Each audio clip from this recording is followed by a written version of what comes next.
Kabe'de hacılar ilahimize başlıyoruz her zamanki. Kabe'de hacılar hu der Allah, yer gök ilmini minler Allah. Melekler defteri yeniler Allah, izin ver de Kabe'ni görelim Allah. İzin ver de yolunda ölelim Allah. Göster cemalini görelim Allah. Kabe'nin yolları taşlıdır Allah. Hacıların gözleri yaşlıdır Allah.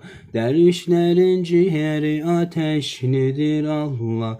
İzin ver de Kabe'ni görelim Allah. İzin ver de yolunda ölelim Allah. Göster cemalini görelim Allah. Kabe'nin yolları çukurdur Allah. Hacıların işleri zikirdir Allah.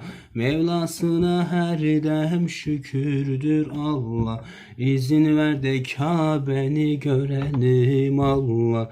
İzin ver de yolunda ölelim Allah. Göster cemalini görelim Allah. Kabe'nin örtüsü yeşil Allah. Gün doğmadan orası ışır Allah. Hepimizi Kabe'ne çağır Allah. İzin ver de yolunda ölelim Allah. İzin ver de Kabe'ni görelim Allah. Göster cemalini görelim Allah. İzin ver de yolunda ölelim Allah.